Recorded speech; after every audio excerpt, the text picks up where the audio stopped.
Exercice 3, donc, sur les nombres complexes. Déterminer les deux solutions complexes de l'équation donnée ci-dessous.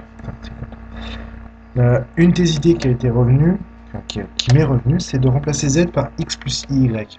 Si vous remplacez z par x plus y, donc si vous posez z égale partie réelle plus i fois la partie imaginaire, on peut, ça va marcher, mais c'est hyper compliqué. Au lieu d'une seule équation, une seule inconnue pardon, complexe, vous aurez deux inconnues, x et y. Donc au lieu d'avoir une équation à une inconnue, vous aurez une équation avec deux inconnues. Donc il faudra identifier les parties réelles, les parties imaginaires. Ça marchera, mais ça va vous donner des calculs monstrueux. Et c'est clairement pas une bonne idée ici, hein. L'idée c'est juste d'essayer d'isoler le z comme vous le feriez si c'était un réel x. Donc enlever le coefficient au dénominateur, ici enlever ce dénominateur en multipliant, puis essayer de simplifier comme on peut. On y va. Donc ici, je vais simplement faire fois et je vais passer ce dénominateur de l'autre côté. Donc z moins racine de 3 égale, du coup j'ai simplifié. À droite, il me reste simplement racine de 3z moins 7. Ici, du coup, je vais développer. L'idée, c'est de simplifier au maximum. Donc d'enlever les quotients, d'enlever les parenthèses. Z fois z, ça me fait z au carré. Z racine de 3, ça fait z racine de 3. Puis je vais tout passer à gauche, hein, je ne vais pas m'embêter. Donc moins racine de 3z, c'est-à-dire en fait z racine de 3, c'est la même chose. Et le moins 7 devient plus 7.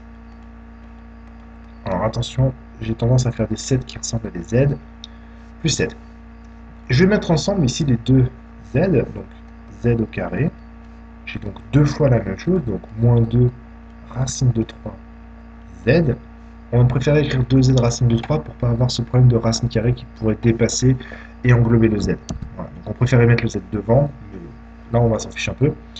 Plus 7 égale 0.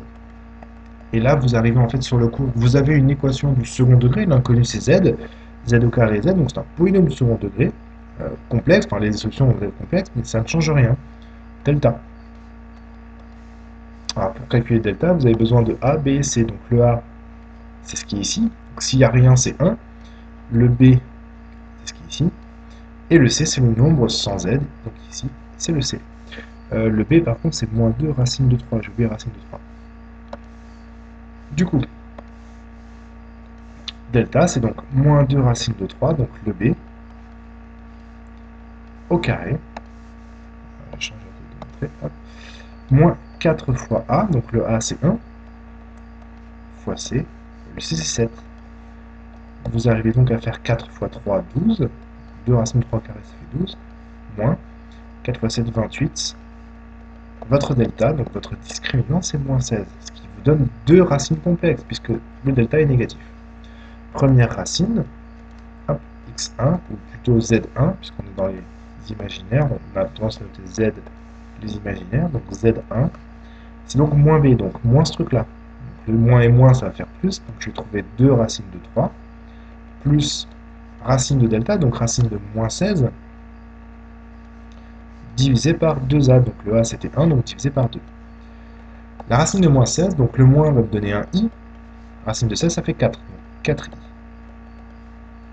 2 racines de 3 plus 4i divisé par 2, je vais simplifier. 2 et 2 ça fait donc racine de 3, et 4 divisé par 2 ça fait 2. Racine de 3 plus 2, 10, c'est ma première solution. La première solution de cette équation.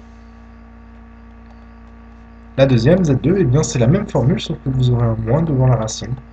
Donc moins racine de delta sur 2. Donc c'est la même chose, sauf que devant le 4, ici c'est un moins.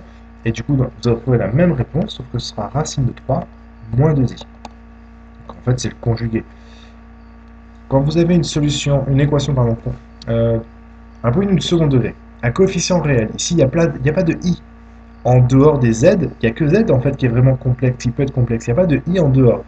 Et bien, si vous trouvez une solution complexe, les solutions complexes seront forcément conjuguées. Ce sera les mêmes, sauf le signe devant la partie imaginaire. C'est obligatoire.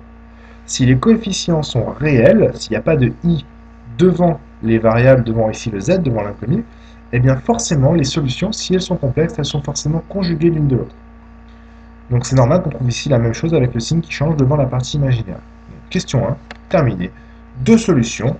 En même temps, on vous dit qu'il y en avait deux. Racine de 3 plus 2i, racine de 3 moins 2i.